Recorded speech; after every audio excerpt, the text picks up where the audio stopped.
अफला यंज़ुरून इलल इब्ली कैफ़ खुलिक़त। अस्सलामु अलैकुम वरहमतुल्लाहि वबरकातुहू। अहलुस सुन्नत वल जमाअत के अंदर ऐसे नए लिखारी जो सिर्फ सफ़हात भरने और पेज काली करने के लिए नहीं लिखते और ना ही उनका मकसद मुसन्निफीन की फहरिस्त में अपना नाम दर्ज करवाना होता है, बल्कि जब कलम उठाते हैं तो मिल्लत का दर्द लेकर के कलम उठाते हैं।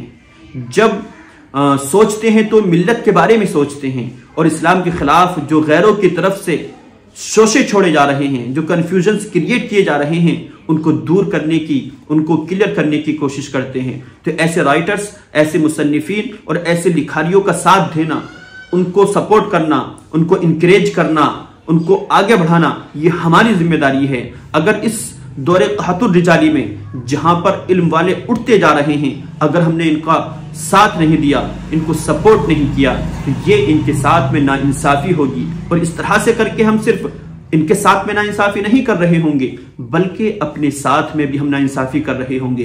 क्यों? इसलिए कि ये किसके लिए लिखते हैं? ये हमारे लिए लिखते हैं, ये हमारे ईमान को संवारने के लिए लिखते हैं। तो इनको सपोर्ट करना ये हमारी जिम्मेदारी है।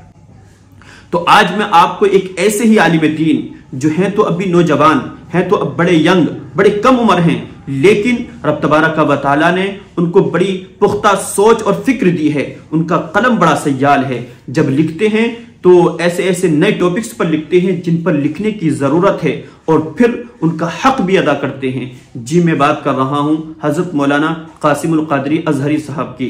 तो हजरत की चंद किताबें मैं आपके सामने रखूंगा। मैं चाहता हूं कि वो किताबें आपके जरिए दुनिया भर में फैलें और उनके काम का चर्चा हो और फिर उससे लोग मुस्तफीद हों। तो हजरत की ये किताब आप देख रहे हैं, ये किताब बड़ी जबरदस्त है। जब आप इसको पढ़ेंगे तो आपको मजा आ जाएगा। दरअसल ये किताब एक एतराज का जवाब है और वो एतराज होता है सूरह बकरा की आयत पर। और इस आयत के जरिए इस्लामोफोब्स, एंटी मुस्लिम्स इस्लाम को डिफेम करने की कोशिश करते हैं, इस्लाम को बदनाम करने की कोशिश करते हैं। लेकिन इंशाअल्लाह जब आप इस किताब को पढ़ेंगे तो आपके जितने भी कंफ्यूजन्स हैं या उनकी तरफ से जो भी एतराजात हैं, तमाम का जवाब आपको मिल जाएगा और आपका ईमान मजबूत होगा। और वो भी जो मुखालिफीन है इस किताब को पढ़ेंगे ना, तो इंशाअल्लाह जरूर उनको तसल्ली होगी। और अगर उनको तसल्ली नहीं होती है तो फिर ये उनकी हट दर्मी होगी। दूसरी किताब जो आप देख रहे हैं ये भी बड़ी दिलचस्प है, सूरज कहाँ डूबता है। दरअसल ये भी कुरान मजीद की एक आयत पर किए गए एतराज का जवाब है। वो आयत है सूरतुल कहफ की आयत नंबर 86। इसके ऊपर एतराज ये होता है कि इसके अंदर बताया गया, कुरान मजीद कहता है कि सूरज कीचड़ के तालाब में डूबता है और यह अनसाइंटिफिक है। जबकि बात यह है कि कुरान मजीद जो बयान कर रहा है इन्होंने उसको समझा ही नहीं।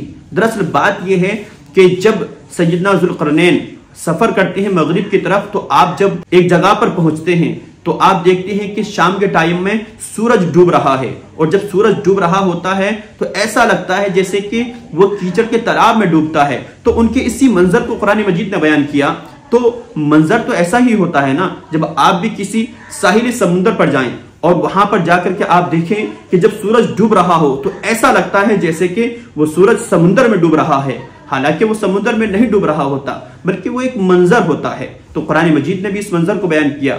अब इस पर एतराज करना, इस पर ऑब्जेक्शन उठाना, तो ये उनकी कमफहमी और कम इल्मी और जहालत की दलील है।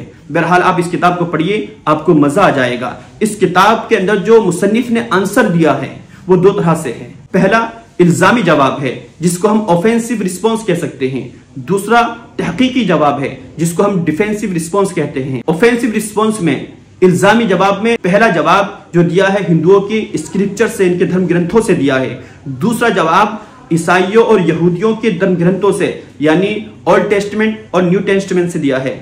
और जो तीसरा जवाब है वो है कॉमन इंग्लिश लिटरेचर या हिंदी लिटरेचर के जरिए, कि उनके अंदर इस तरह की भी बातें आई हैं और किस तरह से जवाब दे करके इनका मुंह बंद किया है। दूसरा जो तहकीकी जवाब है, जो डिफेंसिव रिस्पॉन्स है, वो भी बड़ा जबरदस्त है। उसमें बताया गया है कि इस आयत को मुफस्सिरीन ने किस तरह से देखा, किस तरह से समझा।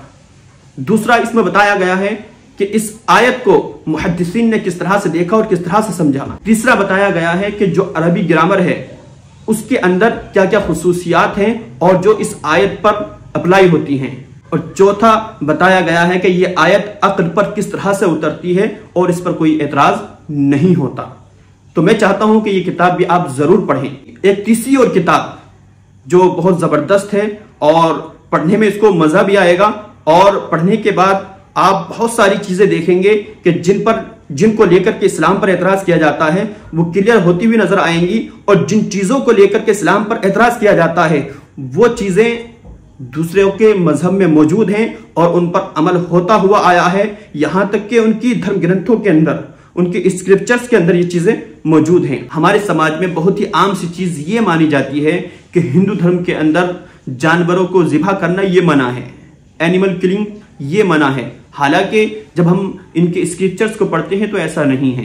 तो इसी टॉपिक पर हजरत ने एक और किताब लिखी और मैं चाहता हूं कि आप उसको जरूर पढ़ें, और वो किताब है meat consumption and animal killing in the Valmiki Ramayana.